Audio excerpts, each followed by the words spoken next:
Hello friends, so today in this presentation we are going to talk about a very important branch of waves and optics which is called as holography. So in holography what we do is we record an object with its intensity and phase and how it is different from a normal clicking of a picture, like you are clicking your picture from a mobile phone. So what you are doing is you are encoding the intensity pattern in that picture and not the phase pattern. I mean, when you look a object from different orientations, so it looks different, but from that picture you cannot get the idea about different orientation from a 2D picture. So from hologram you can get all the information of phase and orientation of that object. So it is done like this. So we are assuming an object present here and a source present here. So a beam falls on object from that source and then reflected like this, and another beam falls from that particular source to the mirror, and then this beam is reflected and interfered with that beam which was reflected from the object, and the intensity pattern formed is recorded on a photographic plate. So this is a photographic plate, and that particular intensity pattern is known as hologram. So that intensity pattern contains information about intensity as well as phase. So this process is called as recording of a hologram. So further reconstruction of hologram we can do using CCD, CMOS cameras. So these are charge coupled devices which are used to reconstruct the hologram. Moving on to next slide. One more important thing is that we are taking the same source here because of maintaining the coherency, and we are also taking laser particularly here because laser is very coherent and monochromatic source of light. So there are various applications of holography, like in microscopy, in interferometry, in character recognition. So basically in this presentation I will be more focused on application of holography in microscopy. So what is holographic microscopy, or we can say what is the use of holography in microscopy? So holographic microscopy is a fast imaging method used to watch self-assembling system. Here self-assembling system means the system which are spontaneously arranged themselves. So such systems have their particular phase information which we can encode in holograms. So in a holographic microscope the sample is illuminated by a laser light, and the resulting image or hologram can be used to determine the 3D structure, position, orientation of a microscopic sample. That is very helpful in microbiology like subjects, because when you are studying about a particular bacteria or a cell, then you have to see it from different orientation, or you have to take its phase information. So that can be done using holography. So new holographic microscopes are built and software are there to analyze holograms. Now coming to the history of holographic microscopy. So basically Dennis Gaber, a scientist, developed holography in 1940s, but it was not as famous as now at that time because of. So after the development of lasers, the holography is more famous. So the recording process we have discussed earlier, and there is reconstruction process using the CCD and CMOS camera. So basically a very advanced software called HoloPy and many other softwares are used to reconstruct hologram. So this is done using programming in laptop or computers, etc.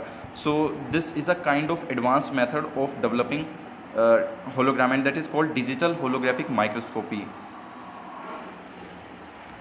Now let us understand little about holography. So to understand holography we need to consider the wave nature of light. So why we are considering wave nature here? Because we are getting intensity pattern there and phase pattern also. So in what way we are getting that? We are getting because we are establishing a interference pattern there, and interference happens between what?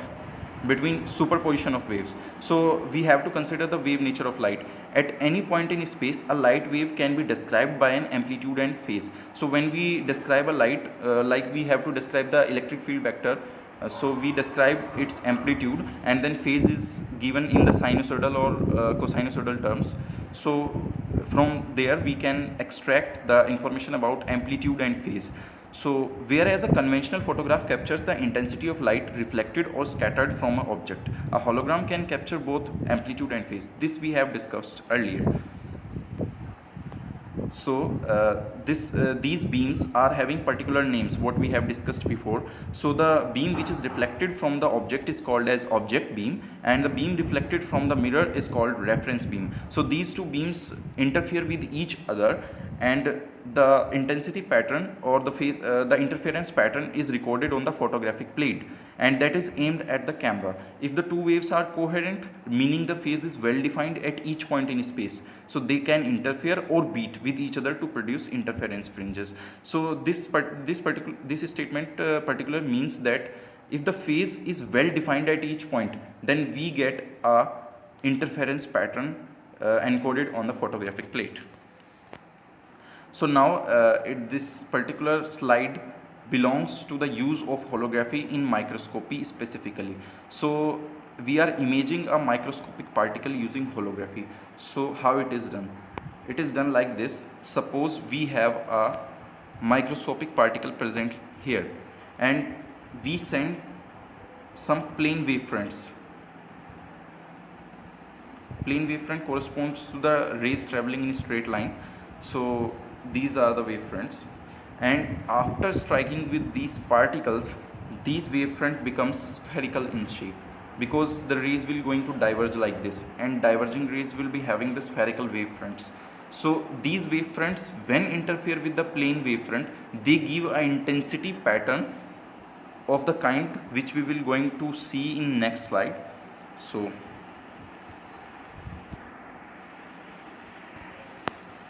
So this kind of intensity pattern is obtained when these two reference beam and object beam are interfered on the photographic plate. So this is particularly the image of the photographic plate encoding the intensity and phase information of hologram.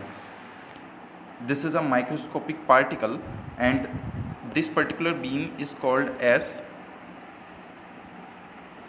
the spherical wavefronts. What we are calling it as scattered beam, and this is called as reference beam.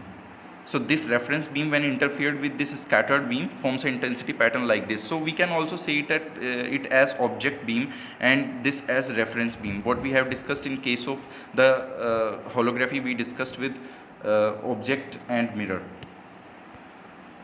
So now inline holographic microscopy. So inline holographic microscopy is simply understood by the fact which we have discussed before. Suppose we are having a colloidal solution of particles. I am taking here colloidal solution because the size of colloidal particles is very intermediate. I mean, if you are taking a solution which is transparent, then the size of particles present there is very small, and if you are taking a mixture of sand, then the particle size becomes very large. So a translucent type. So this colloidal solution will contain some particle of intermediate size, and when we fold plane wavefronts from left side on these particle, then we get a spherical wavefront, what we have discussed before. So these plane wavefront will going to interfere with these spherical wavefronts, and we will get the intensity pattern as we have discussed before. So this is called inline holographic microscopy. So why it is called inline holographic microscopy? Because here the reference beam and the object beam, means this kind of beam which is diverging like this, so these are inline, these are on same axis, we can say, or in the same plane. So these beams are in line, that's why we are calling it inline holographic microscopy. So these interference pattern then recovered or reconstructed using some advanced software like from CMOS, like from HoloPy software, and using CMOS cameras, CCD cameras.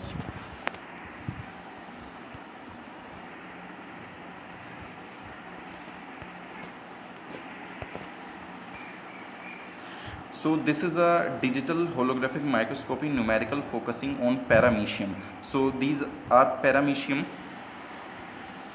holograms constructed using the method we have discussed before. So this is very useful in microbiology actually. And this is an example of quantitative phase microscopy by digital holography. So there are some ovarian cancerous cells and RBCs which are captured using holography method. So these are holograms basically what you are seeing in these pictures.